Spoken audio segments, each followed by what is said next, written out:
Shalom, apa kabar Bapak Ibu Saudara? Senang sekali kami kembali hadir di hadapan Bapak Ibu Saudara di bulan yang baru.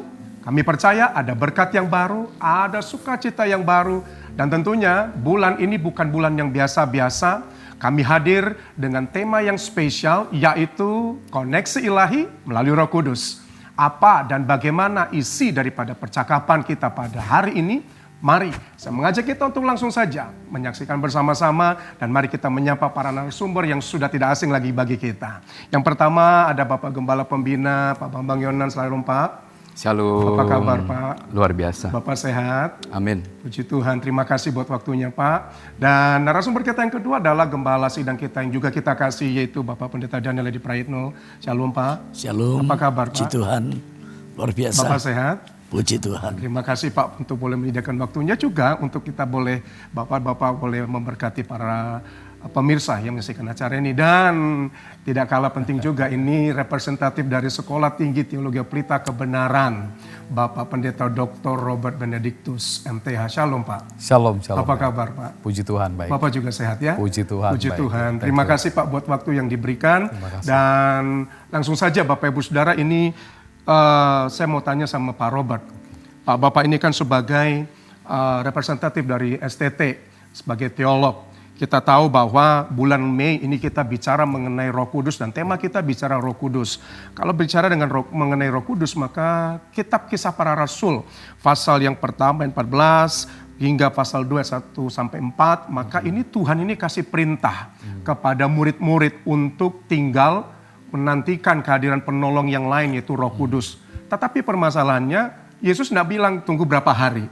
Artinya murid-murid menunggu dengan ketidakpastian waktunya. Tetapi di sini kita boleh lihat mereka menunggu dengan iman bahwa Yesus perintahkan tunggu, ya tunggu. Ya. Pertanyaannya gini Pak.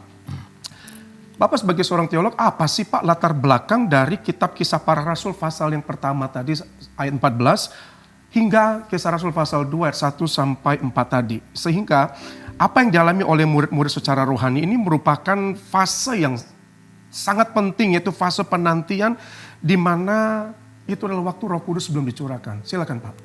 Ya, shalom bagi kita semuanya, para pemirsa, para narasumber yang saya hormati, Pak Bambang, Pak Edi. Ya, jadi kitab Kisah Para Rasul 1 ayat yang ke-14 yang kita sedang bicarakan ini tidak berdiri sendiri. Jadi dia ada koneksi dengan apa yang Tuhan Yesus sendiri perintahkan. Itu tertulis di dalam Lukas pasal 24 ayat 49. Dan kemudian Lukas juga yang menulis kitab Kisah Para Rasul mengulangi perintah itu. Itu tercatat di dalam kitab Kisah Para Rasul pasal 1 ayat 4 sampai 5. Yang berkata, tunggu nantikan aku sampai kalian diperlengkapi dari tempat yang tinggi. Yaitu kamu akan menerima janji Bapa. Jadi janji Bapa seperti itu adalah sebuah kata yang sangat teologis. Selalu referring, selalu arahnya itu kepada kuasa Roh Kudus. Nah, yang kedua, kita melihat mereka setelah mendapat perintah itu, setelah Tuhan Yesus naik ke surga, respons mereka luar biasa. Respons ini disebut respons iman. Mereka tidak lagi tercerai-berai, mereka tidak lagi mengikuti arah hidupnya sendiri, tetapi benar-benar mereka melakukan apa yang Tuhan Yesus perintahkan kepada murid-muridnya. Kalau saya melihat ada 3 hal yang penting di dalam teks yang kita sedang bicarakan ini, yaitu yang pertama kita melihat kuasa daripada ketaatan. Oke, jadi para murid itu taat terhadap perintah itu. Dan mereka langsung naik ke loteng Yerusalem dan mereka menunggu di sana dan berdoa di sana. Yang kedua, di samping ketaatan, yang kedua adalah kesatuan, unity. Kata unity itu diambil dari kata homotumadon, yang artinya mereka ini unity dalam arti hati mereka itu selaras dengan tujuan ilahi. Jadi ada ketaatan, ada kesatuan, dan yang ketiga adalah yang kita belajar dari loteng Yerusalem itu adalah ketekunan berdoa itu. Ketekunan berdoa, tadi Benyamin bilang mereka nggak tahu sampai kapan mereka berada di situ dan berdoa. Benar, tapi di sanalah kita belajar 3 hal ini, ketaatan, kesatuan, dan ketekunan. Jadi loteng Yerusalem itu berbicara sebagai sebuah tempat yang tempat transisi, ruang transisi dari yang lama masuk kepada yang baru. Jadi setelah pasal 1, nah kita lihat setelah itu di pasal 2 perintah itu digenapi, itu terjadi. Pasal ayat 1 sampai 4, para rasul akhirnya semua tanpa kecuali mereka dipenuhi dengan Roh Kudus dan mereka berkata-kata dengan bahasa seperti yang diberikan oleh Roh Kudus. Jadi kira-kira seperti itulah background dari pertanyaan yang pertama ini. Ya. Baik Pak, terima kasih. Mungkin ada tambahan Pak Bambang? Tema daripada gereja kita yang kita angkat untuk bulan ini adalah Divine Connection through the Holy Spirit. Yang artinya adalah koneksi ilahi itu melalui pribadi daripada Roh Kudus. Nah tadi yang dijelaskan oleh Pak Robert itu satu latar belakang kita untuk mengerti. Nah Kisah Rasul pasal yang pertama, pasal ayat yang ke-14 sampai dengan Kisah Rasul 2 ayat 1 sampai dengan ayat yang ke-4. Saya ingin ngajak kita untuk mundur sebentar ke belakang. Jadi Yohanes pasal yang ke-14, pasal yang ke-15, dan pasal yang ke-16. Saya percaya itu adalah kata-kata yang terakhir di hari-hari yang terakhir daripada kehidupan Tuhan Yesus.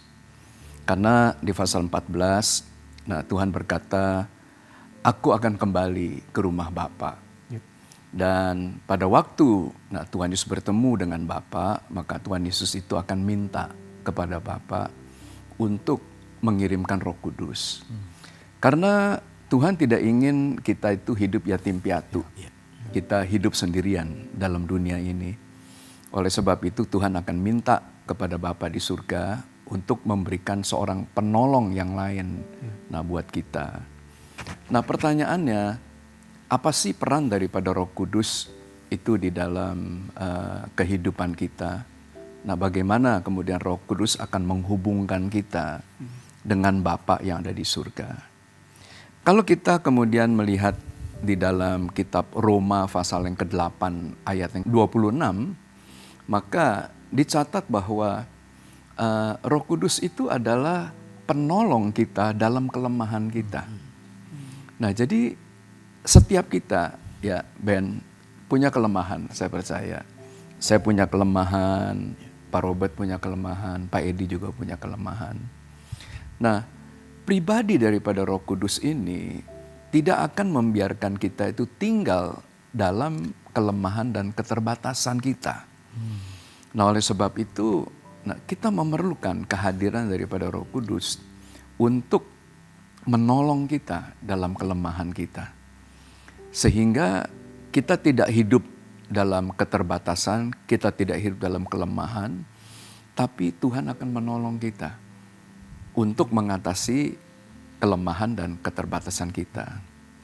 Nah yang kedua, di dalam 1 Yohanes pasal yang kedua, ayat yang ke-20 dan ayat yang ke-27, Roh Kudus itu juga adalah seorang pengajar yang akan mengajar kita.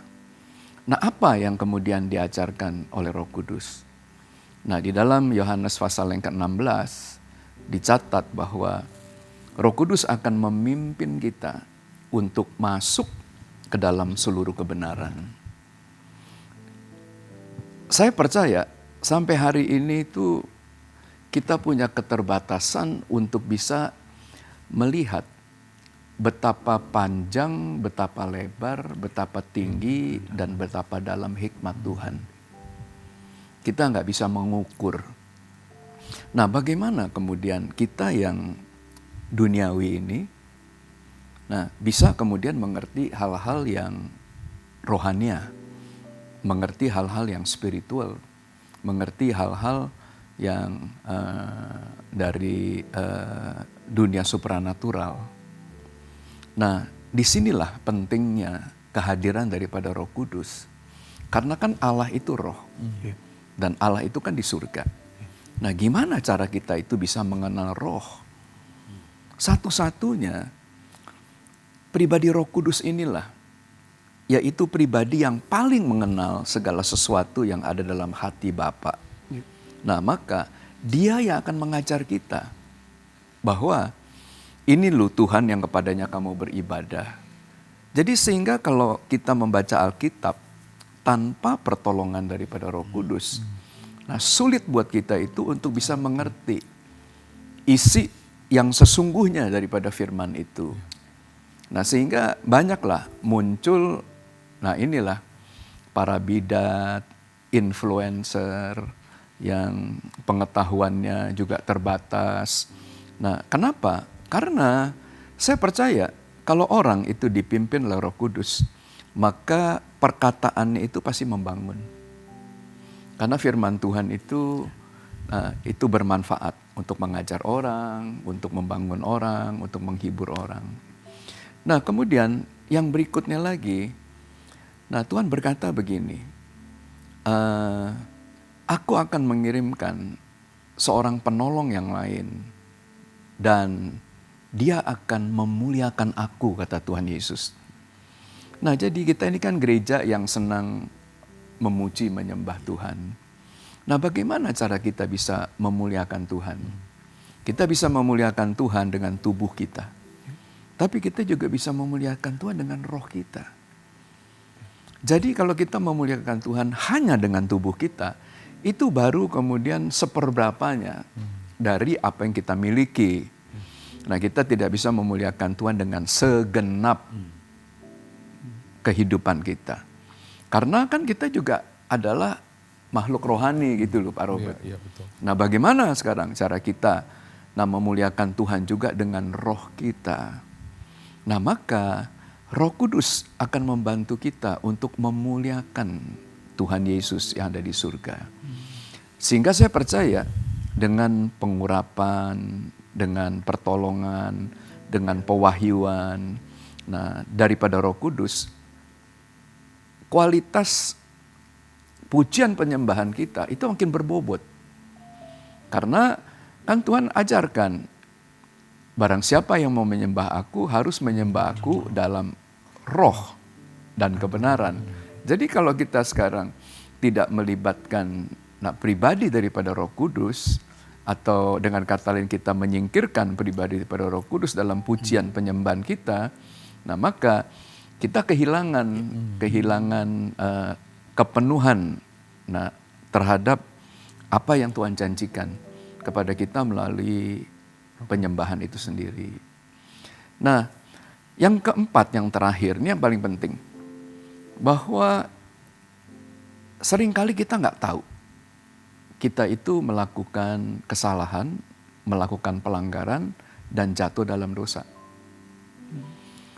Nah, kenapa? Karena pengertian dosa adalah gini kan, Ben. Dosa itu artinya pelanggaran terhadap firman Tuhan. Nah, kalau kita sekarang nggak ngerti firman Tuhan, dan kemudian kita melanggar sesuatu yang kita tidak mengerti, nah tidak ada kesalahan buat itu. Tidak ada yang namanya itu dosa dan kesalahan, karena tidak tahu. Sama seperti pada waktu Tuhan itu mengirimkan Nabi Yunus pergi ke Niniwe. Nah karena Tuhan berkata kepada Nabi Yunus, kamu mesti memiliki belas kasihan, karena orang-orang di Niniwe nggak tahu tuh kalau mereka bersalah. Nah kamu mesti kemudian memberitakan kebenaran, nah baru setelah itu, nah kamu mengerti bahwa oh iya, ternyata saya salah loh. Dan dosa, itulah yang memisahkan kita dengan Tuhan. Nah kenapa kita angkat sekarang divine connection through the Holy Spirit? Karena nanti melalui daripada Roh Kudus akan menginsafkan kita. Ini loh yang menjadi penghalang kamu, ini loh yang menjadi penghambat buat kamu, sehingga Tuhan tuh tidak bisa mengulurkan tangannya, Tuhan itu tidak bisa menolong kamu, karena ada dosamu dan kesalahanmu yang menghambat. Nah waktu kemudian Roh Kudus itu tunjukkan, ini loh kelemahan kamu, ini loh kesalahan kamu, ini loh dosa kamu. Nah, jangan mengeraskan hati. Jadi saya percaya, kalau orang itu dipimpin oleh Roh Kudus, maka dia akan penurut. Karena Alkitab berkata gini, roh itu penurut, daging lemah. Nah jadi kalau kita lihat ya, orang punya masalah nih nggak mau selesai nih, orang bertengkar nggak mau selesai, atau orang punya dosa nih nggak mau selesai ya. Nah kita tahu deh bahwa dia belum memperoleh pertolongan daripada Roh Kudus. Karena kalau Roh Kudus itu menolong seseorang, dia akan berikan kekuatan, kemampuan kepada orang itu untuk mengampuni. Karena itu kan Roh Kudus kan Roh Allah. Kalau kemudian Tuhan Yesus bisa berkata begini, waktu di atas kayu salib, ampunilah mereka, karena mereka tidak tahu apa yang mereka lakukan. Nah roh yang sama itu loh, itu ada di dalam kita, sebagai penolong kita. Jadi dia yang akan kemudian memberikan kemampuan, seperti yang dilakukan oleh Tuhan Yesus di atas kayu salib. Dan yang berikutnya, Roh Kudus itu akan menginsafkan dunia akan kebenaran. Sekarang kan di era postmodernisasi, nah yang disampaikan oleh beliau itu dalam seminar. Nah itu mengakibatkan antara kebenaran yang sejati dengan kebenaran yang semu itu abu-abu tuh. Abu-abu. Ya. Nah, kehadiran daripada Roh Kudus itu akan kemudian memisahkan tuh. Sama seperti Roh Kudus itu, firman itu memisahkan antara tulang dan sumsum, roh dan jiwa, maka Roh Kudus itu akan kemudian menunjukkan kepada kita kebenaran yang sejati dan kebenaran yang semu, yang abu-abu ini. Nah itu akan menjadi very clear gitu kita ngelihatnya. Dan yang terakhir, bahwa Roh Kudus akan mengisafkan kita semuanya akan adanya penghakiman. Nah jadi di sepanjang daripada bulan ini kita akan mengangkat tema itu dengan tujuan supaya jemaat itu dibangun, nah jemaat itu kemudian bertumbuh dalam iman, dan jemaat itu berjalan dalam damai dan sejahtera. Oh, sungguh pemaparan yang luar biasa, yang komprehensif. Dan terima kasih Pak Bambang. Mungkin ada tambahan lagi Pak Teddy? Ya saya hanya nambahkan, udah detail lengkap luar biasa. Iya. Peristiwa di loteng atas Yerusalem ini adalah satu peristiwa, kalau kita lihat ini adalah rancangan yang indah dan mulia yang dibuat oleh surga untuk manusia dan untuk dunia ini. Kita tahu ada zaman di mana Allah sebagai Bapa itu bekerja di masa yang lalu. Kemudian kita juga lihat bagaimana Yesus itu kemudian diutus dan bekerja dengan begitu luar biasa selama pelayanannya di dunia ini, bahkan kemudian dia mati di atas kayu salib untuk kemudian menghapuskan, menebus dosa dan pelanggaran manusia. Dan problem yang dialami oleh manusia ini adalah dosa ini.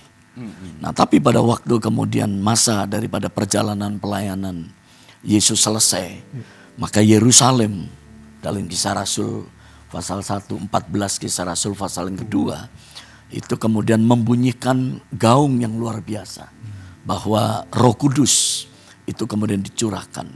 Dan salah satu tempat tinggal daripada Roh Kudus itu adalah kehidupan kita, yaitu tubuh kita, tubuh manusia.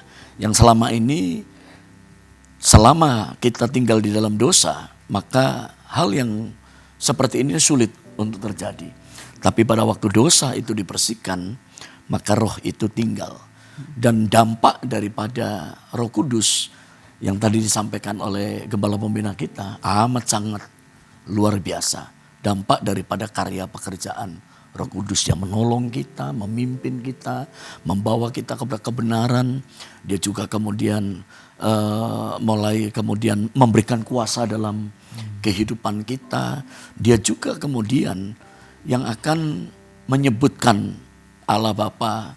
Tidak ada orang yang bisa menyebutkan nama Allah Bapa kecuali dikaruniakan oleh Roh Kudus. Dan ada begitu banyak hal yang indah. Dan memang pengalaman Yerusalem, yaitu yang ada di loteng atas, itu adalah pengalaman yang bagi saya secara pribadi, pengalaman yang luar biasa.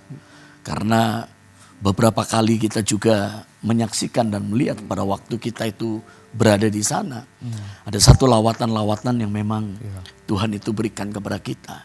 Dan dari Yerusalem maka kita lihat sejarah daripada gereja yang modern itu kemudian berjalan dan dimulai. Nah ini kalau saya lihat adalah latar belakang juga yang tadi disampaikan oleh Pak Robert. Dan ini adalah perjalanan yang luar biasa yang orang percaya harus kemudian perhatikan. Karena zaman ini adalah zaman di mana Roh Kudus itu bekerja untuk kita. Oh, ini menarik sekali percakapan pada hari ini. Dan Bapak Ibu Saudara, kita boleh lihat, perhatikan sama-sama apa yang sudah disampaikan, dipaparkan oleh para narasumber itu sangat clear. Yaitu kita ini ada di masa transisi pada waktu di atas loteng, tadi Pak Robert berkata. Dan kita juga adalah manusia rohani. Pertanyaannya pada kesempatan hari ini, kalau kita udah ngedengar pemaparan dari para narasumber, artinya Bapak Ibu Saudara, mari ayo sekarang buka hati kita di hadapan Tuhan. Kalau kita punya kesalahan, kita punya pelanggaran, ayo kembali kepada Tuhan.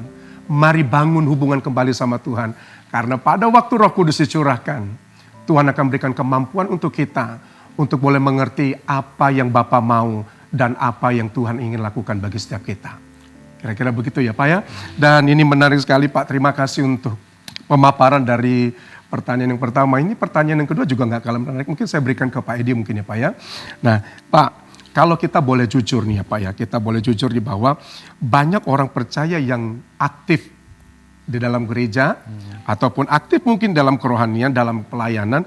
Tetapi dia ya hidupnya nggak selalu dipimpin oleh Roh Kudus. Nah, kita tahu Pak apa tadi yang dijelaskan oleh Bapak-Bapak narasumber fungsi dari para Roh Kudus itu. Tentunya kalau nggak ada Roh Kudus ya berarti ya kita nggak ada nilainya, nggak bisa buat apa-apa. Nah, Pak, Bapak ini sebagai gembala Pak, apa sih Pak tanda-tanda yang nyata dari seseorang itu atau bahkan gereja yang hidup itu tanpa kepenuhan Roh Kudus? Dan bagaimana sih kita bisa menyadari, mungkin pemirsa juga butuh tanda. Bagaimana supaya saya tuh bisa menyadari bahwa saya ini sudah keluar dari kondisi saya perlu dan saya harus hidup dipenuhi dengan Roh Kudus. Silakan Pak. Dari saya, ya, kalau kita lihat orang yang hidup tanpa Roh Kudus, yang pertama ini, atau gereja yang hidup tanpa Roh Kudus, yang pertama udah pasti ya, gereja itu akan mati dan kehilangan otoritas dan kuasanya. Karena itu adalah pekerjaan tugas daripada Roh Kudus. Roh Kudus itu diberikan dan dijanjikan dalam Kisah Rasul pasal yang pertama, ayat yang ke-8, supaya kamu itu kemudian menerima kuasa. Nah, pada waktu orang kemudian kehilangan Roh Kudus dalam kehidupannya, dia akan kehilangan begitu banyak hal yang indah dalam hidup orang itu. Dia kehilangan kuasa, dia kemudian tinggal dalam kematian, dan yang paling parah, dia terputus dari sumber yang akan memimpin dan membimbing dia kepada segala kebenaran. Kalau orang tersebut kemudian tidak hidup di dalam Roh Kudus. Karena memang hanya Roh Kudus lah yang mengetahui isi hati daripada Allah. Gimana kita kemudian bisa tahu hati Tuhan, rencana Tuhan, keinginan Tuhan dalam kehidupan kita kalau kita itu kemudian terputus daripada sumbernya. Nah, kenapa? Karena memang kita memilih untuk tidak hidup di dalam Roh Kudus. Mungkin secara religius dia bisa. Secara mohon maaf ini keagamaan, liturgi, kebiasaan, dia bisa tetap ada. Tetapi ada begitu banyak hal yang indah yang kemudian hilang di dalam kehidupannya. Dan yang berikutnya, pada waktu seseorang itu kemudian tidak hidup dalam Roh Kudus, dia akan hidup dalam dunia. Dia akan hidup dengan cara-cara dunia. Dan tadi disampaikan oleh gembala pembina kita, manusia itu kan ada manusia duniawi, ada manusia yang rohani. Nah, ciri manusia rohani, mereka inilah orang-orang yang kemudian hidup dengan Roh Kudus. Tapi pada waktu seseorang tidak hidup dalam Roh Kudus, dia akan lebih terlihat hidup sebagai manusia duniawi. Dan kita tahu bagaimana karakteristik daripada manusia duniawi. Dia akan keras kepala misalnya, dia akan memilih tidak bisa mengampuni, dan hal-hal yang memang dunia ini ada. Nah ini satu lagi Pak Edi. Ya. Pelit. Pelit. Pelit. Betul. Orang pelit kan nggak masuk surga Nggak ya masuk Pak Edi. surga. Iya. Itu cukup Pak. Ya, Mati yang itu dari dimaksud saya. bukan mati, tentunya bukan mati secara langsung ke ya. mati physically ya Pak ya. Tetapi mati hubungan yang dimana itu sumber kehidupannya nggak ada lagi. Ya. Gitu ya.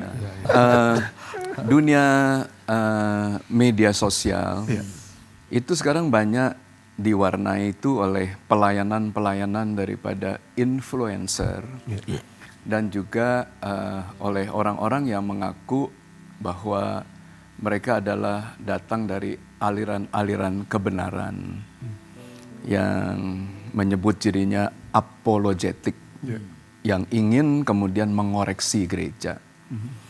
Tetapi cara mengoreksinya ini, nah saya perlu kemudian berikan tanggapan lah. Jadi kita ini di dalam gereja itu diajarkan, kalau ada orang yang salah, nah maka kita mesti negur Empat mata. langsung empat mata. Nah, telepon atau kemudian datang dan kemudian pertanyakan, loh maksud kamu tadi ngomong begini bagaimana? Nah, kalau kemudian tidak selesai, dibawalah saksi satu orang. Nah, baru setelah tidak mau dengar, diteriakkan di atas soto rumah. Nah, yang cilaka sekarang orang-orang yang mengaku dirinya apologetik dan mengaku dirinya influencer, hamba Tuhan, quote and quote, melupakan etika ini. Jadi belum kemudian disampaikan, diviralkan, dan cilakanya itu penggalan-penggalan lah, yang tidak merupakan khotbah yang seutuhnya. Nah, mengapa kita itu memerlukan kehadiran daripada Roh Kudus? Karena saya percaya, kembali lagi, Roh Kudus itu sifatnya itu membangun, menghibur, dan ada unsur menasehati. Nah, apa perbedaan dari orang ya? Saya mau bicara pribadi dulu. Nah, nanti saya akan lanjutkan, saya akan bicara soal organisasi. Nah, secara pribadi, di dalam Alkitab, di dalam kitab Yudas, pasal yang pertama, ayat 18 dan ayat 19, itu ada 3 pribadi yang diangkat oleh Alkitab. Yang pertama itu Kain, yang kedua itu Bileam, yang ketiga itu Korah. Siapakah Kain? Kain ini adalah orang yang menyenangi kekerasan, orang yang akrab dengan kekerasan. Nah, siapakah Bileam? Bileam ini adalah orang yang mencintai uang. Dan siapakah Korah? Korah ini adalah orang yang ambisi dengan kekuasaan. Karena dia ingin menurunkan Musa dan dia ingin menjadi pemimpin daripada orang Israel. Nah, kita lihat ya, pelan-pelan ya. Pelan-pelan ya. Kekerasan itu terjadi pertama kali dalam Alkitab pada waktu seorang itu berpisah dengan Tuhan. Jadi waktu Adam dan Hawa itu diusir oleh Tuhan dari Taman Eden, nah maka disitulah pembunuhan pertama itu terjadi. Pada waktu Kain itu membunuh Habel. Nah, hal ini yang kita itu mesti sadari. Pada waktu kita berpisah dengan Tuhan, pada waktu kita tidak terkoneksi dengan Tuhan, nah maka kekerasan itu akan lahir. Dan kalau kita baca di dalam Yehezkiel pasal ke-7 ayat 11, dikatakan begini, kekerasan itu adalah penopang dari seluruh kejahatan. Jadi pada waktu kita berpisah dengan Tuhan, kejahatan ini sempurna. Dan yang cilaka, nah Kain itu adalah orang yang beribadah. Ibadah-ibadah, tapi waduh karakternya ya. Nah orangnya sangat keras. Kesinggung dikit, gampar. Nah, kesinggung dikit, kalau dia pendeta nih, quote and quote, pecat, scores. Itu hati-hati loh. Kalau seorang pendeta itu sudah begitu, itu udah tanda-tanda. Nah, Musa dulu adalah orang yang keras. Tapi apa yang terjadi pada waktu dia bergaul intim dengan Tuhan? Maka dicatat, tidak ada orang yang hatinya selembut Musa. Jadi saya percaya, pada waktu orang itu punya hubungan yang dekat dengan Roh Kudus ya, dia akan menjadi pribadi yang menyenangkan dan gak keras. Yang kedua, nah, Musa itu adalah pangeran di Mesir. Tapi apa yang terjadi pada waktu dia bertemu dengan Tuhan? Di dalam Ibrani pasal 11, itu dicatat begini. Maka Musa menganggap seluruh kekayaan harta Mesir tidak ada apa-apanya dibandingkan dengan penghinaan akan Tuhan. Loh, waktu mimpin orang Israel tuh, Musa tuh, aduh, saya nggak tahu itu. Kalau saya sih mungkin nggak tahan juga, sama seperti Musa nggak tahan juga itu. Dengar caci maki orang Israel, nggak punya makanan marah, nggak punya minuman marah. Nggak ada daging marah, sedikit-dikit marah. Karena kan tensi juga gitu.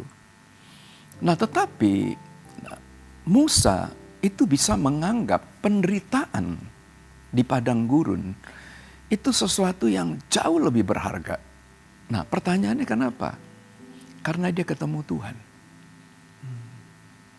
Jadi orang tuh yang punya pengalaman bersekutu dengan Tuhan dan dia mengenal Tuhan, maka dia akan melihat uang itu hanya alat.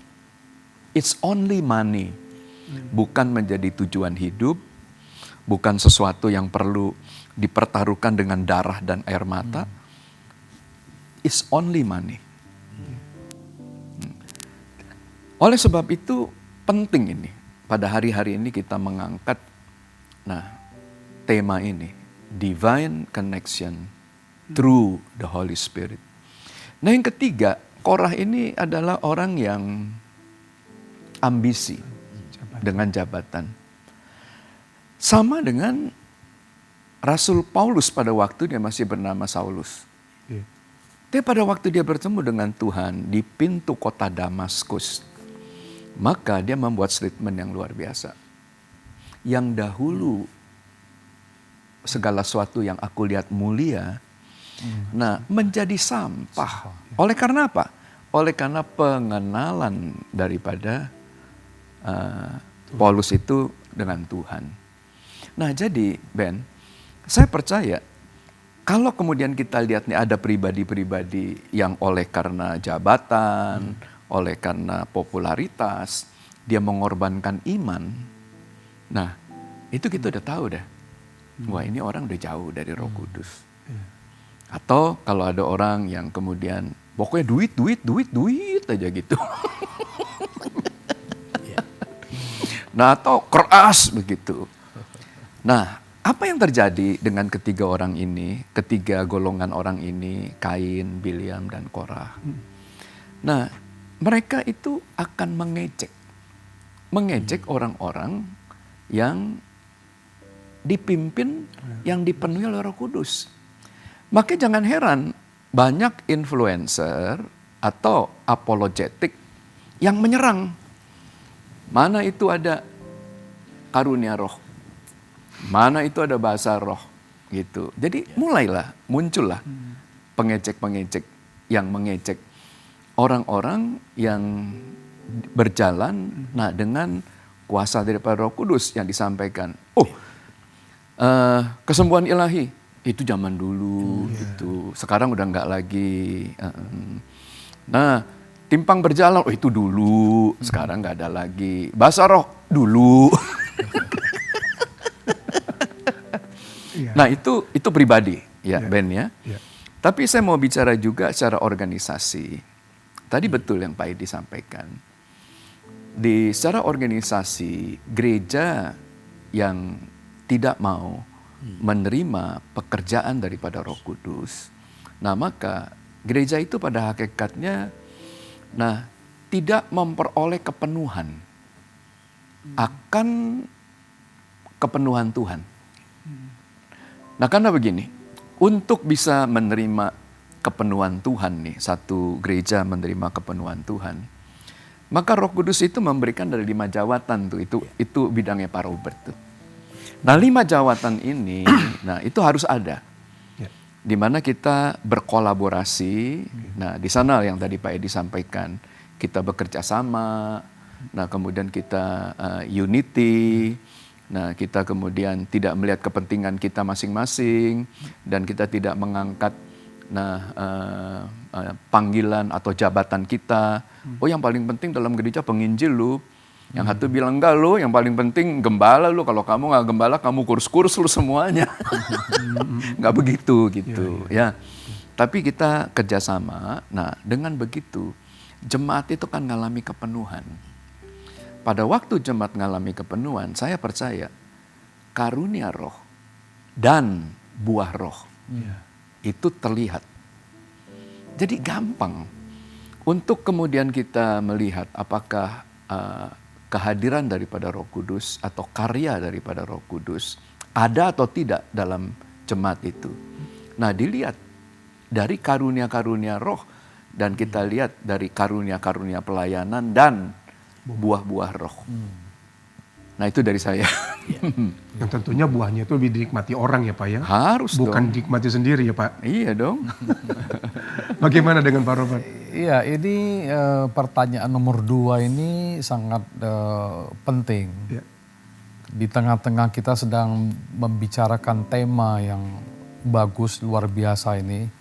Bagaimana kita bisa membangun hubungan kita dengan surga, dengan Bapa, itu melalui Roh Kudus, pribadi yang luar biasa ini. Di tengah-tengah ini muncul pertanyaan yang kedua ini, yaitu ada juga orang yang hidup tanpa Roh Kudus, kan gitu. Yeah. Nah satu-satunya saya pelajari di dalam perjanjian baru Pak Edi, di perjanjian baru satu-satunya surat dan pribadi yang menulis istilah itu, bahwa ada orang yang hidup tanpa Roh Kudus, itu yang tadi Bapak Gembala Pembina kita sebut, yaitu kitab Yudas. Ayat 18-19 menjelaskan itu. Yang menariknya lagi tentang kitab Yudas ini Pak, kalau kita baca mulai dari ayat pertama, satu pasal aja kan kitab Yudas, satu pasal aja. Kalau kita melihat dia menulis pembukaan dan kemudian di ayat yang ketiga, dia berkata begini, dari itu saya nggak pernah lihat ada penulis yang lain yang pernah ngomong seperti itu. Yudas ini mengatakan begini, dia bilang, sebenarnya aku sungguh-sungguh ingin menulis tentang keselamatan kita bersama. Itu dia. Jadi sebenarnya message yang mau ditulis oleh Yudas itu adalah tentang keselamatan yang hanya ada di dalam Kristus Yesus. Itu yang mau dibicarakannya. Tetapi karena dia melihat ada banyak hal yang lain yang sedang terjadi, disitulah Yudas itu akhirnya dia bilang, akhirnya aku menulis, yaitu memberikan teguran-teguran yang keras. Jadi kalau kita baca dari awal, Yudas itu menulis suratnya itu dengan kata-kata yang keras tentang perilaku-perilaku dari para guru-guru palsu, pengajar-pengajar palsu. Dan ayat 3 itu dia menulis dengan tegas tujuannya. Dia itu mendorong untuk orang percaya ini tetap berjuang untuk mempertahankan imannya. Nah kemudian ke bawahnya barulah dia menceritakan bahwa ada orang-orang yang hidup tanpa Roh Kudus. Nah kata hidup tanpa Roh Kudus artinya dari eksegesa bahasa Yunaninya yaitu pneuma me en kontes gitu ya. Itu bahasa Yunaninya, artinya tanpa Roh Kudus artinya orang yang tidak punya pengalaman berjalan bersama dengan Roh Kudus. Jadi di situ sebenarnya bukan sekedar menolak, tetapi dia tidak punya pengalaman. Dia ngerti, jadi banyak orang yang seperti itu, nggak pernah mengalami, tetapi banyak memberikan komentar tentang itu. Dan Tahu tapi kasih komentar. hidup artinya hidupnya tidak dipimpin oleh Roh Kudus. Tidak punya pengalaman. Lalu berarti, kalau Om, ya? gitu apa yang sedang? Nah, di kitab Yudas itu juga ada kata klausul yang penting. Dia bilang akibatnya orang-orang yang hidup tanpa Roh Kudus ini dipenuhi dengan keinginan dunia. Gitu. Dipenuhi dengan keinginan dunia, fisikikoi, dipenuhi dengan hal-hal duniawi, yaitu dorongan-dorongan duniawi, bukan dimensi rohani yang tadi Bapak-Bapak sampaikan. Jadi ini maknanya. Tanda-tandanya jelas lah. Tadi kan Bapak-Bapak udah jelaskan ke para pemirsa semuanya bagaimana hidup kita akan menjadi kering, ibadah hanya sekedar rutinitas, hidup lagi dikuasai dengan hal-hal yang sifatnya daging, Galatia pasal 5, tidak peka dengan mendengarkan suara Tuhan gitu, dan macam-macam. Ini semua tanda-tanda yang kita lihat orang-orang yang hidupnya tanpa Roh Kudus. Jadi sebenarnya ya kita harus baliklah, fokus kembali. Ini tema yang penting, itu bagaimana kita bisa menjadi orang-orang percaya yang lebih baik, berkualitas, dan menjadi berkat, yaitu dengan membangun hubungan yang kuat dengan Roh Kudus ya. Kira-kira begitu. Ini tambah menarik loh ya, karena apa tanda-tandanya sudah jelaskan oleh Pak Edi, Pak Bambang, ada banyak. Dan ada tadi mati secara rohani artinya hubungan dengan Tuhan mati, dan pada waktu hubungan dengan Tuhan putus, maka kekerasan itu menjadi sempurna gitu ya Pak ya. Dan ketika kekerasan sempurna, udahlah, nggak punya pengalaman berjalan dengan Roh Kudus. Artinya yang pada akhirnya taunya cuma mengkritisi. Mari kita bercermin Bapak Ibu Saudara. Mari kita mereview kembali apakah kita punya pengalaman berjalan bersama dengan Roh Kudus every day. Ya Pak ya, every day. Apakah kita punya pengalaman berjalan bersama dengan Roh Kudus?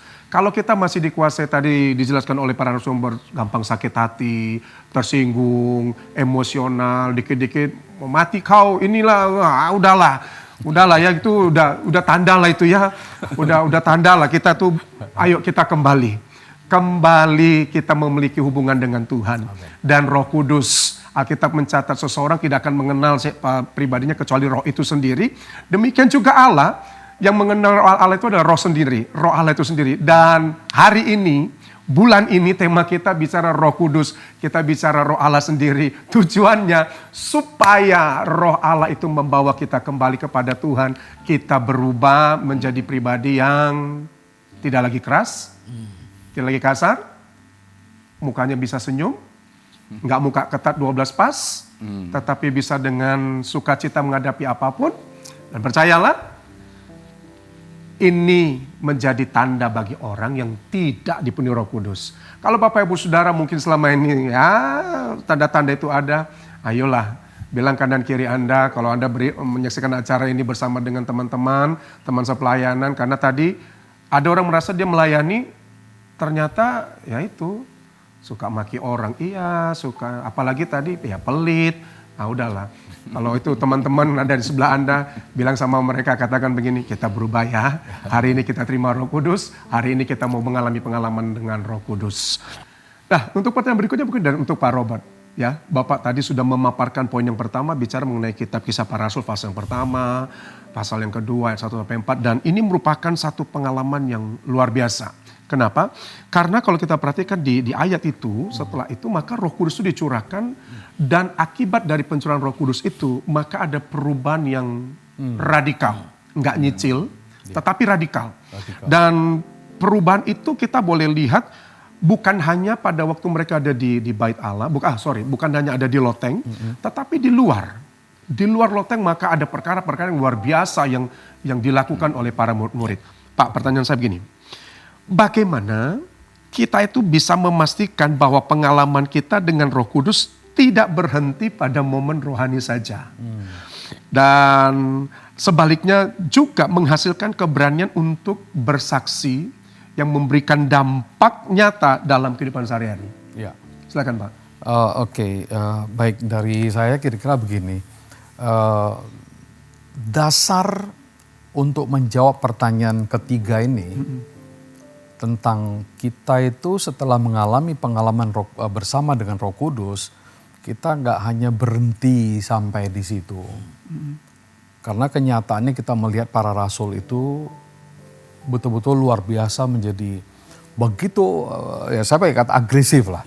Berani, agresif, dan selalu siap. Ya, seperti itu kondisinya. Dasarnya udah jelas ya. Kalau saya melihat kembali kepada ayat yang ada di dalam kitab Kisah Para Rasul 1 ayat 8. Itu menjelaskan bahwa ketika Roh Kudus turun atas kita, atas kamu, maka kamu akan menjadi saksiku. Jadi kita akan menjadi saksi, kita akan menjangkau jiwa, kita akan berbuah. Kita on the move, kita bergerak terus, kita tidak berhenti dengan pengalaman dan merasa menjadi super rohani dengan kuasa Roh Kudus. No, kita on the move, kita on the mission. Kita bergerak dan kita berada di dalam misi. Minimal kalau kita melihat perjumpaan dengan Tuhan itu dengan mengalami kepenuhan Roh Kudus, ada 3 hal yang saya mau sharing, yaitu pertama, akan terjadi yang namanya encounter. Kita akan mengalami perjumpaan dengan Tuhan. Setelah itu mengalami empowerment, yaitu diperlengkapi. Ya, perjumpaan, diperlengkapi, dan kemudian yang ketiga tentu itu yang tadi yang kita mau bicarakan. Nggak berhenti di sini. Jadi ada yang ketiga, yaitu kita terlibat di dalam evangelism. Kita mulai bergerak, kita mulai memberitakan Injil, kita mulai berkarya, berbuah, dan seterusnya. Jadi udah jelas bahwa memang Alkitab mengajarkan kepada kita nggak berhenti pada euforia sesaat yang dipenuhi dengan Roh Kudus dan seperti itu. Tapi kita harus ingat bahwa ada next step yang Tuhan bawa seperti para rasul. Jadi kira-kira itu. Masih ada tambahan dari Bapak-Bapak. Ya, saya mau kembali lagi ke Kisah Rasul pasal yang pertama dan pasal yang kedua. Jadi latar belakang dari Kisah Rasul pasal yang pertama dan pasal yang kedua, murid-murid mereka hidup dalam keadaan yang ketakutan, kekhawatiran, mereka galau karena guru mereka, Tuhan Yesus itu disalibkan dan mati. Dan disalibkan. Nah, dalam keadaan seperti ini, murid-murid itu ingat bahwa Tuhan pernah berjanji, jangan takut, karena pada hari ketiga aku akan bangkit dari antara orang mati, dan kemudian aku akan kembali ke rumah Bapa, dan aku akan mengirimkan seorang penolong yang lain. Dan baru kemudian Kisah Rasul pasal yang pertama, nah itu dicatat, tetapi kamu akan menerima kuasa kalau Roh Kudus itu turun ke atas kamu. Dan kamu akan menjadi saksiku di Yerusalem, Yudea, Samaria, dan sampai ke ujung bumi. Nah, dengan kata lain ya, pada waktu kita menghadapi masa-masa yang sukar, nah disitulah kita perlu pertolongan. Dan dari 2000 tahun yang lalu, nah Bapa dan Tuhan kita nih, telah menyediakan seorang penolong yang lain. Saat ini saya percaya bahwa ayat ini itu sangat relevan. Kenapa? Karena yang pertama, bangsa kita ini dalam keadaan yang sulit. Yang kedua, sebentar lagi nih May Day. Nah, tiap kali biasa kalau May Day ini ya terjadilah demonstrasi ya, dan kondisi ekonomi daripada bangsa kita pada hari ini juga dalam keadaan yang tidak baik. Politik pun, geopolitik pun dalam keadaan yang tidak baik. Mengakibatkan sekarang kita juga kehilangan pengharapan. Sama seperti murid-murid dalam keadaan takut, dalam keadaan khawatir. Nah, pada saat yang seperti ini, nah ingat Tuhan bilang, aku tidak akan meninggalkan kamu. Nah, seorang diri, kamu tidak akan menjadi yatim piatu. Pada waktu Roh Kudus itu turun, Dia akan memberikan kekuatan kepada kita. Nah, pertanyaannya, kuasa seperti apa yang Roh Kudus itu berikan? Saya percaya yang pertama kalau kita buka dalam kitab Roma pasal 12 ayat yang ke-6 sampai dengan ayat yang ke-8, Roh Kudus akan berikan kepada kita kuasa untuk melayani. Jadi di tengah-tengah suasana yang menakutkan, suasana ya, di mana kita penuh kekurangan, penuh dengan kekhawatiran. Pada waktu itu Tuhan panggil kita untuk menjadi pelayan. Nah kan kita kan bingung kan tuh. Tuhan nggak salah. Kan dalam keadaan susah Tuhan angkat saya jadi kepala dong, bukan jadi ekor dong. Nah konsep kerajaan surga itu lain dengan standar atau konsep yang dalam dunia. Karena Alkitab berkata begini, barang siapa yang mau melayani atau mau menjadi pelayan, maka dia akan menjadi yang terbesar. Justru kesempatan yang ada di depan mata kita nih, BBM naik, beras mulai naik, gas mulai naik, nah, ongkos kehidupan mulai naik. Nah, apakah kemudian dalam keadaan seperti ini kita mau nggak menjadi pelayan, melayani sesama kita dengan apa yang ada pada kita? Dan yang kedua, di dalam 1 Korintus pasal yang ke-12, ayatnya yang ke-8 sampai dengan ayat yang ke-11, itu ada 9 karunia roh. Jadi begini, menjelang kedatangan Tuhan untuk kali yang kedua, maka Injil itu perlu diberitakan. Nah, apa yang terjadi menjelang kedatangan Tuhan untuk kali yang kedua? Itu goncangan demi goncangan, munculnya nabi palsu, deru peperangan, kemudian bencana alam, dan lain sebagainya. Nah, dalam keadaan yang chaos seperti itu, nah maka gereja itu perlu karunia roh. Yaitu gereja diberikan yang pertama hikmat. Hikmat itu adalah kemampuan untuk membedakan. Yang kedua, pengetahuan. Jadi the spirit of knowledge. Jadi kita mengerti nih dalam keadaan yang chaos, apa sih sebenarnya maksud Tuhan? Bagaimana kemudian kita mengurai kekusutan yang ada? Bagaimana kemudian kita keluar dari masalah yang ada? Yang ketiga, karunia iman. Di dalam keadaan yang betul-betul tidak baik. Nah, di sini kita akan hidup berdasarkan iman kita. Kita berdoa berdasarkan iman kita. Kita memberi berdasarkan iman.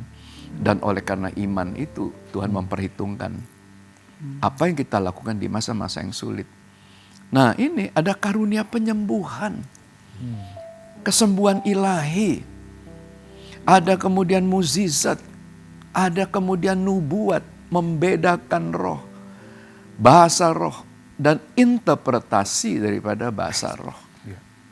Itu adalah karunia. Dan yang terakhir, nah kembali lagi, ada karunia 5 jawatan. Yang dimulai dari rasul, nabi, penginjil, gembala, dan pengajar. Nah jadi, saya tuh percaya, pada waktu Roh Kudus ada pada satu organisasi atau ada pada seseorang gitu, nah dia pasti akan melayani. Jadi kita sekarang mesti memobilisasi jemaat, nah ini untuk terjun dalam pelayanan. Nah kenapa? Karena begini, Yakobus pasal 2 ayat 22, nah ini saya mau bacakan. Kamu lihat bahwa iman bekerja sama dengan perbuatan-perbuatan. Dan oleh perbuatan-perbuatan itu iman menjadi sempurna. Jadi kalau Roh Kudus sekarang mengurapi kamu, kamu menjadi pelayan. Tapi kamu gak mau melayani, bisa sempurna gak? Enggak. Tapi pada waktu Roh Kudus itu mengurapi kita dan panggil kita untuk masuk dalam pelayanan dan kita melayani, kita akan melihat kuasa itu. Kuasa daripada Roh Kudus itu sempurna dalam hidup kita. Dan kita akan lihat manifestasinya melalui itu, karunia pelayanan, karunia roh, karunia jabatan. Ya. Jadi poinnya bukan hanya untuk euforia sesaat, penting bahasa roh, korala, bara-bara, tetapi untuk penyempurnaannya melayani Pak ya. Melayani harus turun. Apapun itu yang kita punya kita lakukan untuk melayani. Wow, terima kasih Pak. Gimana dengan Pak Edi? Ya, kalau kita lihat apa yang disampaikan oleh Pak Bambang kan kita bisa lihat dari peristiwa loteng atas. Setelah kemudian murid-murid itu menerima Roh Kudus dan kemudian mereka mulai berkata-kata di dalam bahasa-bahasa yang baru. Mereka dipenuhi oleh bahasa-bahasa Roh Kudus. Kehidupan mereka total berubah di ayat-ayat berikutnya itu. Di ayat-ayat Kisah Rasul pasal 2, 41. Mereka senang untuk kemudian berkumpul bersama-sama, memecahkan roti bersama-sama, berdoa bersama-sama, dan kemudian melayani juga bersama-sama.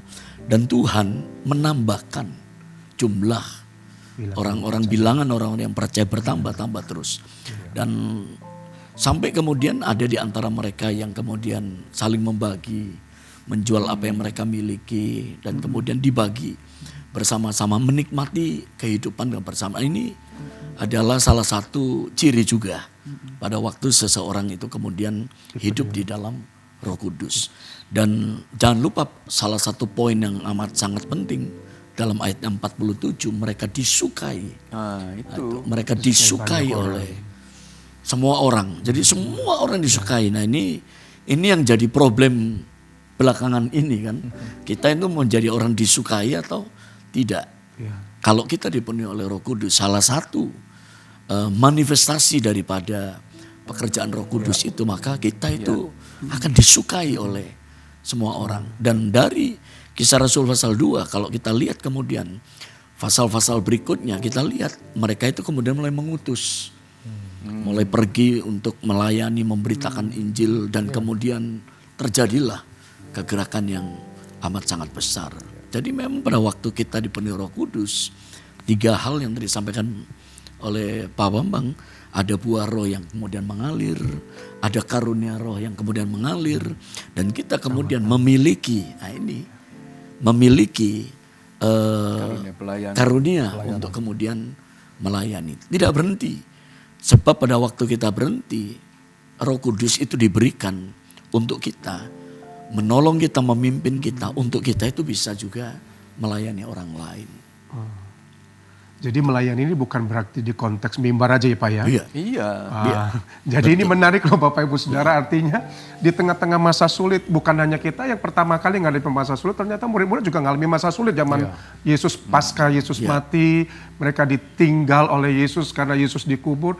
Tetapi dengar Bapak Ibu Saudara, di masa sulit yang seperti ini justru untuk menyempurnakan iman kita, apakah kita sudah melayani dengan apa yang Tuhan sudah percayakan bagi kita? Mungkin kita punya talenta dalam musik, ya mungkin itu oke melayani. But mungkin Pak pemirsa berkata, aduh saya nggak bisa nyanyi, saya nggak bisa main musik, gimana saya melayani? How about your wealth? Gitu kan Pak. Karena Pak Edi tadi mengatakan di kitab Kisah Rasul pasal 2, mereka memecahkan roti mereka dan setiap hari mereka ada yang membagi-bagikan. Nah, mereka disukai semua orang. Ini luar biasa ya Pak ya. Sesi yang berikutnya nanti kita akan bicara tuh soal membagi-bagi. Nah, ayo Bapak Ibu Saudara, mari kita review kembali diri kita.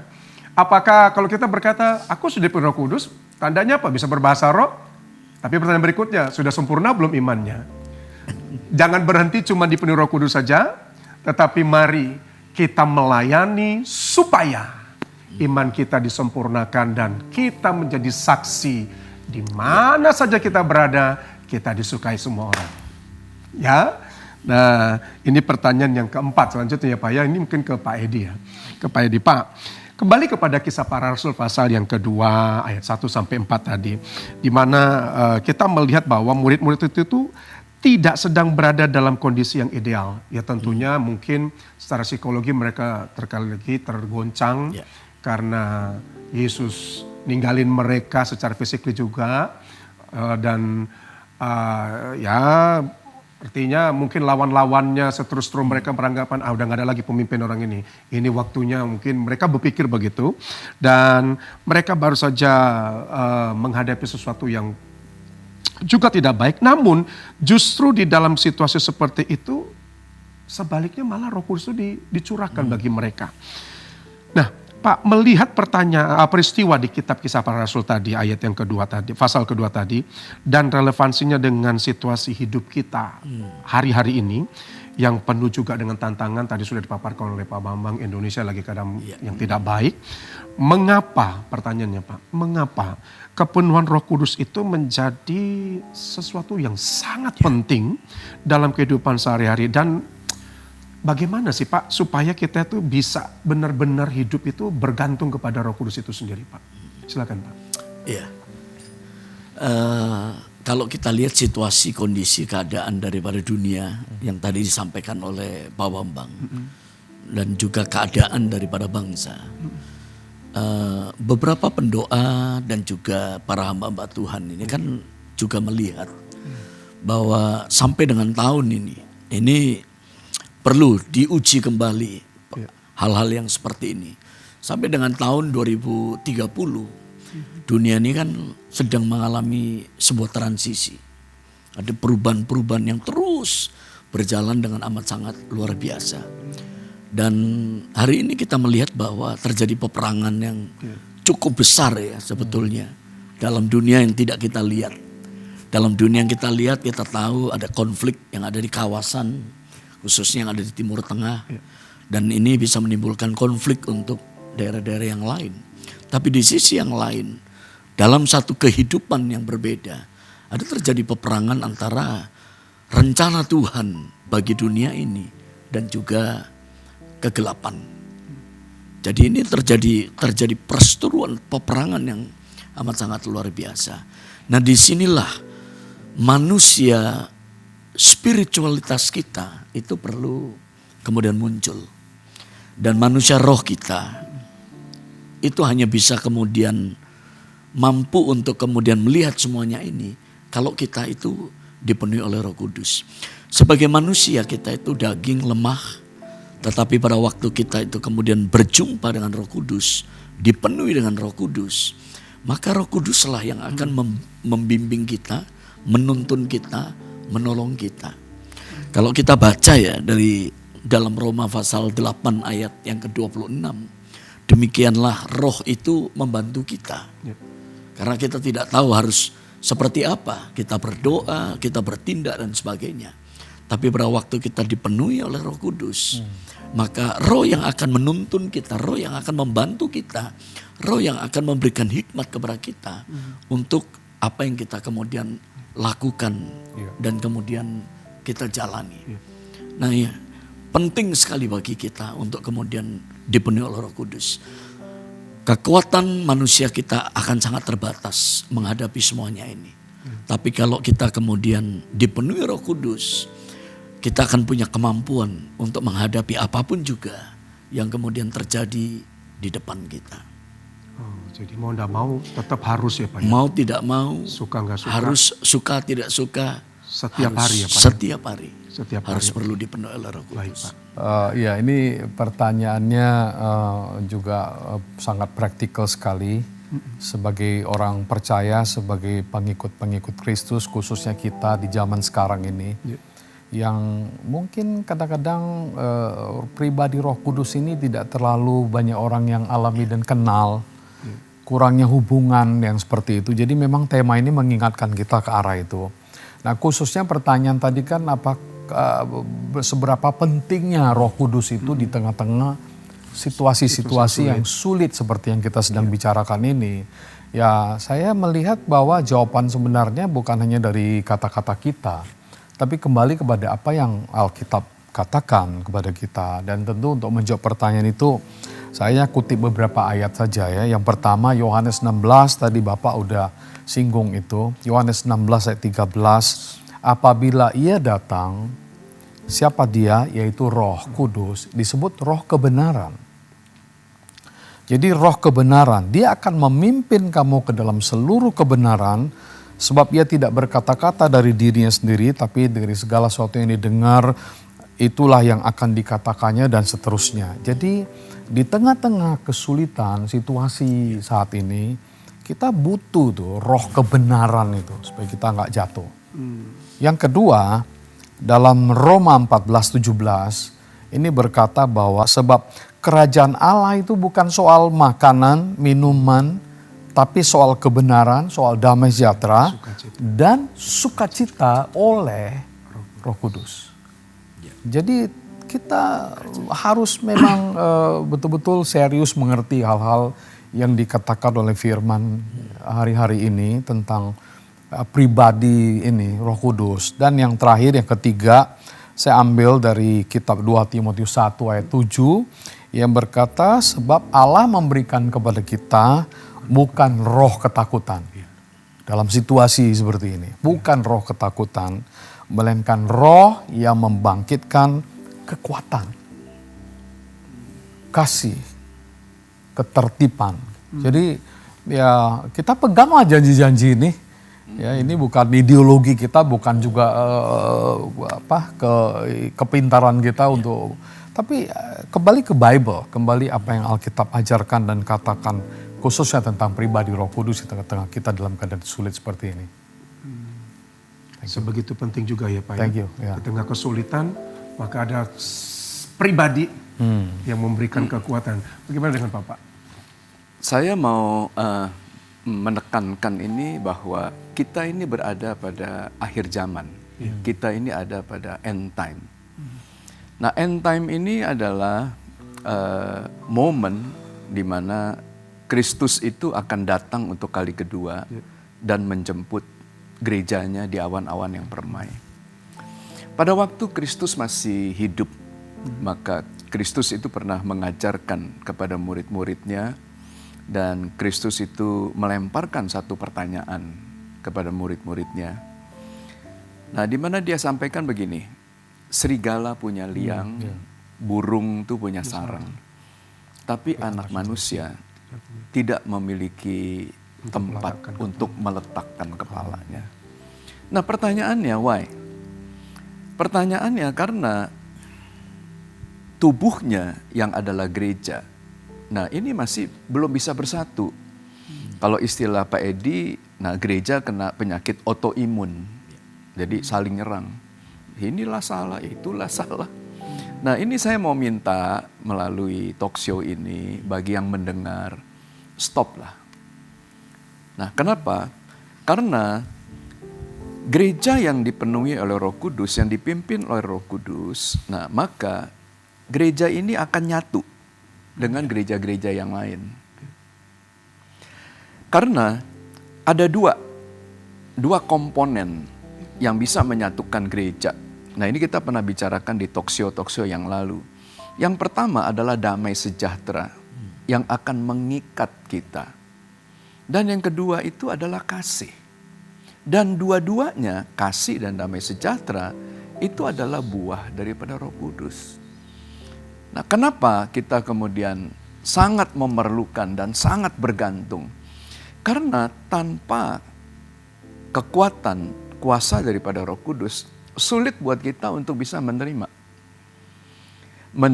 orang yang quote and quote ya lebih diberkati, lebih berkuasa, quote and quote. Nah, memiliki pokoknya lebih dari kita, gampang. Saya mau dekat dengan orang yang sukses. Ya, nah bagaimana dengan kemudian orang-orang yang tidak mengalami sukses? Nah, kita berpikir toxic ini. Ini beban aja. Tiap kali datang cuman bawa proposal aja. Minta terus. Ya lebih kayak gini udah. Nah, ini nggak bisa. Jadi mau bagian kecil, mau bagian besar, nah itu adalah tanggung jawab kita untuk mempersatukan. Nah, pertanyaannya bagaimana? Nah, tadi Pak Robert sampaikan bahwa Tuhan tidak memberikan kepada kita spirit of fear. Nah, kenapa? Karena ketakutan itu adalah konsumsi daripada orang yang hidup pada hari-hari terakhir.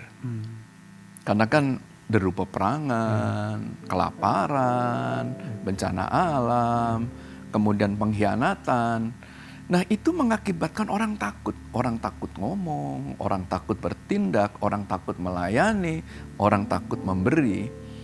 Nah, pada waktu keadaan seperti itu, kita dipenuhi ketakutan, Roh Kudus itu hadir. Yang pertama, Dia akan memberikan kekuatan kepada kita.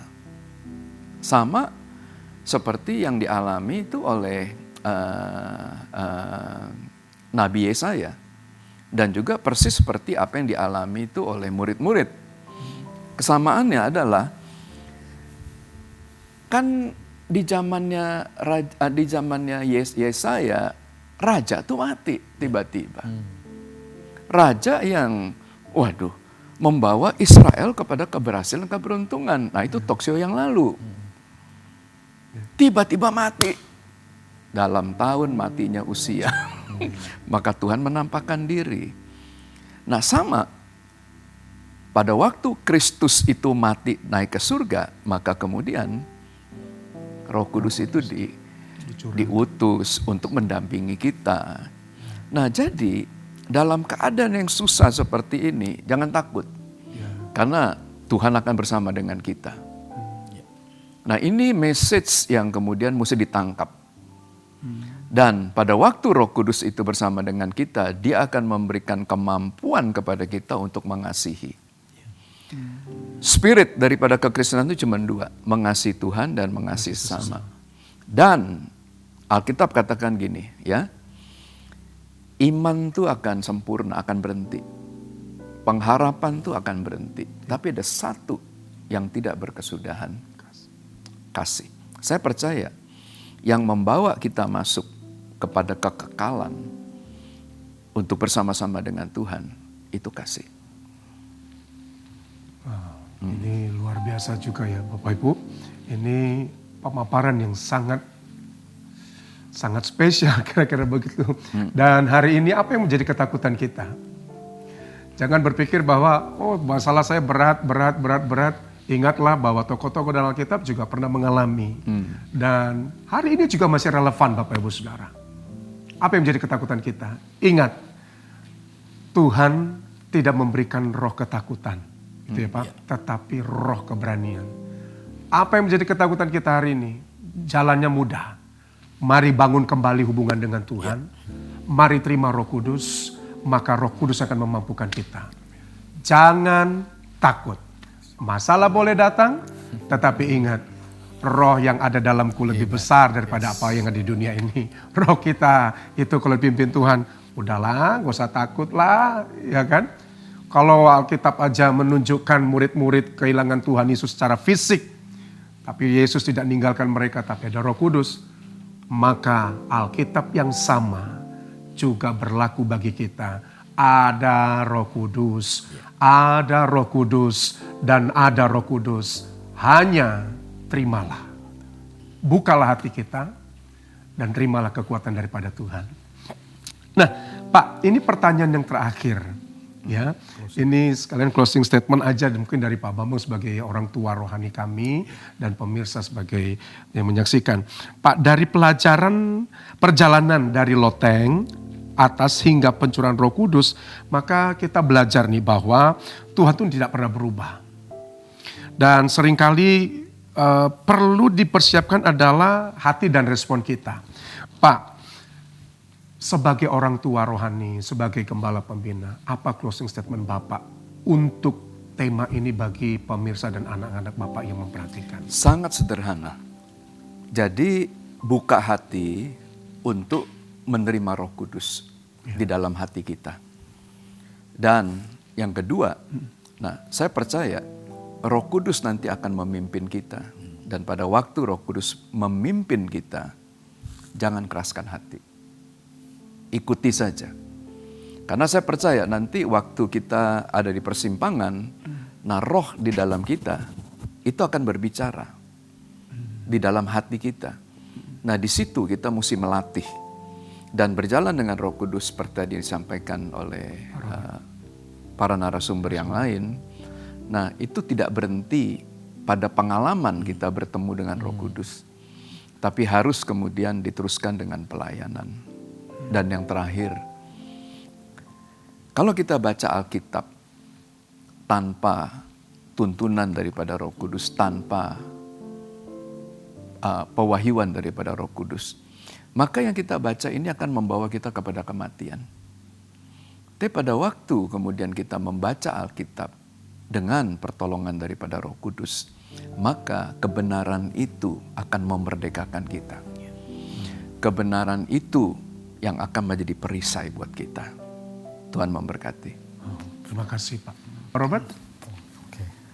Baik, sebagai closing statement untuk tema pada bulan Mei mendatang ini, dari seluruh percakapan kita, dari pribadi saya melihat bahwa membangun hubungan, relation dengan Roh Kudus bukan sebuah opsi, bukan opsional, tetapi itu adalah sebuah kebutuhan yang sangat penting agar kita kuat, agar kita terus terarah, agar kita berdampak, seperti yang dikatakan dalam kitab Perjanjian Lama di kitab Zakaria pasal 4 ayat 6, bukan dengan keperkasaan, bukan dengan kekuatan, bukan juga dengan kegagahan kita, melainkan dengan rohku, kata Tuhan. Jadi Tuhan memberkati kita semuanya. Shalom. Pak Edi? Ya, dari saya mengajak mari kita kemudian kembali menjadikan Roh Kudus itu adalah penolong dan pembimbing di dalam setiap kehidupan kita. Jangan mendukakan Roh Kudus, tetapi biarlah kita kemudian mau untuk dipimpin, dibimbing, karena pada waktu Roh Kudus membimbing kita akan dibawa kepada segala kebenaran. Kita punya tembok membatas untuk itu, tapi Roh Kudus yang akan menolong kita untuk melewati semuanya itu, sampai akhirnya kita memperoleh kesempurnaannya. Juga untuk para hamba-hamba Tuhan, mari kita itu menyukakan hidup dengan kekayaan di dalam Roh Kudus. Ini closing statement yang luar biasa dari para narasumber kita hari ini, Bapak Ibu Saudara. Simple tetapi harus dilakukan, karena bukan opsional gitu ya Pak Robert ya. Tetapi ini merupakan kebutuhan. Seberapa besar kebutuhan Roh Kudus dalam hidup kita, maka saya percaya sebegitu besarlah kekuatan yang kita akan terima untuk menghadapi tantangan dari depan. Waktu juga mengakhiri pertemuan kita pada hari ini. Saya Benyamin Sotang beserta seluruh narasumber dan kru yang bekerja hari ini memohon pamit dari hadapan Bapak Ibu Saudara. Kita akan berjumpa pada kesempatan berikutnya dengan tema yang luar biasa berikutnya. Dan sebelum kita mengakhiri pertemuan ini, maka Pak Robert akan menuntun kita dalam doa.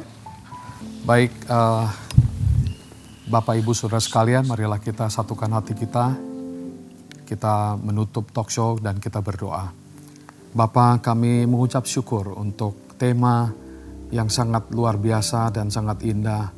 Yang kami tahu kami membutuhkan pertolongan Tuhan untuk kami memahami agar kami dapat melayani Tuhan pada bulan Mei mendatang ini.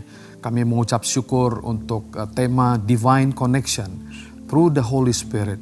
Kuasa, kekuatan, hubungan ilahi dengan Tuhan melalui Roh Kudus. Kami berdoa supaya Bapa memberkati dan mengurapi semua percakapan kami. Biarlah hal-hal yang kami sampaikan hari ini menjadi sebuah pelayanan yang mempermuliakan nama Tuhan, memberkati gereja-gereja, khususnya para pemirsa yang hadir mungkin dari seluruh keluarga besar GBI Medan Plaza, dan juga banyak teman-teman seiman, saudara-saudara seiman kami yang mendengar baik di Sumatera Utara maupun bahkan di bangsa dan negara kami ini. Tuhan, Engkau memberkati talk show ini, kami serahkan ke dalam tangan Tuhan. Kami berdoa biarlah Tuhan memenuhi kami dengan Roh Kudus. Dan biarlah kami bukan hanya penuh dengan karunia-karunia Roh Kudus, tetapi kami juga dapat menghasilkan buah-buah Roh Kudus di dalam keluarga kami, di dalam hidup kami, di dalam pelayanan kami, dan bahkan dalam kehidupan kami di marketplace, di dalam dunia usaha, di pekerjaan, dimanapun kami berada. Tuhan kami mengucap syukur biarlah berkat-Mu menyertai semua hamba-hamba-Mu, bahkan bangsa, negara, dan tanah air kami, dan khususnya untuk kota Medan, Sumatera Utara. Kami berdoa Tuhan menyertai dan memberkatinya. Kami mengucap syukur pada hari ini, kami telah berdoa dalam nama Tuhan kami Yesus Kristus, Juru Selamat kami. Bapak Ibu saudara yang dikasih oleh Tuhan Yesus, kiranya terimalah berkat, rahmat, anugerah daripada Allah Bapa. Yes, God. Kasih yang setia di dalam Tuhan Yesus, serta persekutuan yang manis daripada Roh Kudus akan menyertai perjalanan setiap kita. Dan Tuhan akan membawa kita kepada kebenaran dari saat ini sampai selama-lamanya. Bersama-sama kita katakan. Amin. Amin. Amin. Amin. Amin. Amin.